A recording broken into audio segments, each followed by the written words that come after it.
ಕೇವಲ 2 ತಿಂಗಳಲ್ಲಿ 5,98,00,000 ಜನ ಕನ್ನಡಿಗರ ಮನೆಗೆ ಹೋಗಿ ತಲುಪಿದ್ದೇವೆ ಅಂತಕ್ಕಂಥದ್ದನ್ನ ಹೇಳ್ತಿರಲ್ಲ.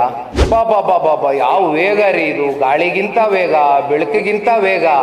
ಬಾಬಾ ಬಾಬಾ, ಏನ್ ಸ್ಪೀಡು! ಮೈ ಗುಡ್ನೆಸ್, ಇದು ನಂಬ್ಲಿಕ್ಕೆ ಆಗ್ತದ? ನೀವು ಇಷ್ಟು ವರ್ಷ ಈ ವರದಿನ ತಯಾರು ಮಾಡ್ಲಿಕ್ಕೆ ಆಗದೆ ಇರೋರು ಕೇವಲ 60 ದಿನದಲ್ಲಿ 2 ತಿಂಗಳ ಟೈಮ್ ಎಕ್ಸ್ಟೆನ್ಷನ್ ಕೊಟ್ಟು ಜನ ಬೀದಿನಲ್ಲಿ ಇವತ್ತು ಒಬ್ರಿಗೊಬ್ರು ಜಾತಿ ವಿಚಾರಕ್ಕೆ ಸಂಬಂಧಪಟ್ಟಂತೆ ಹೊಡೆದಾಡ್ಕೊಳ್ಬೇಕೇನ್ರಿ ರಾಹುಲ್ ಗಾಂಧಿ ಅವರೇ?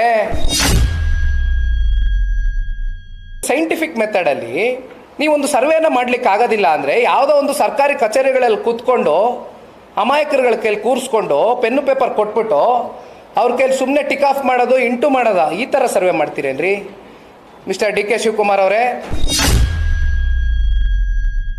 ಯಾವ ಸಮಾಜ ಸಮುದಾಯಗಳು ಧರ್ಮವನ್ನು ನೀವು ಒಗ್ಗೂಡಿಸ್ಬೇಕಾಗಿದೆ ಅಂತ ಜಾತಿಗಳ ಮಧ್ಯೆ, ಸಮುದಾಯದ ಮಧ್ಯೆ, ಧರ್ಮದ ಮಧ್ಯೆ, ಸಮಾಜದ ಮಧ್ಯೆ ಇವತ್ತು ವಿಷ ಬೀಜವನ್ನ ಬಿತ್ತಿದ್ದೀರಿ. ಖಾಲಿ ಗ್ಯಾಸ್ ಸಿಲಿಂಡರ್ ಇಟ್ಕೊಳಕ್ ನೀವೇ ಬೇಕಣ್ಣ ಶಿವಕುಮಾರಣ್ಣ? ಹೆಗಲ ಮೇಲೆ ಖಾಲಿ ಗ್ಯಾಸ್ ಸಿಲಿಂಡ್ರು, ಭಾರ ಎಲ್ಲ ಜನಗಳ ಮೇಲೆ ಒರೆಸಿದಿರಿ. ಖಾಲಿ ಗ್ಯಾಸ್ ಸಿಲಿಂಡರ್ ನೀವು ಇಟ್ಕೊಂಡು ಪೋಸ್ ಕೊಡ್ತೀರಿ, ನೀವೇ ಬೇಕಾ? ಪರ್ಫಾರ್ಮೆನ್ಸ್ ಕಿಂಗ್ಗಳು ಕಂಡ್ರಿ ನೀವೆಲ್ಲ. ಬಾ ಬಾ ಬಾ ಬಾ, ಬಣ್ಣ ಹಚ್ಚಿಲ್ಲ ಅಷ್ಟೇ, ಬಣ್ಣ ಹಚ್ಚದೇನೆ ಪರ್ಫಾರ್ಮೆನ್ಸ್ ಮಾಡ್ತಾ ಇದ್ದೀರಾ.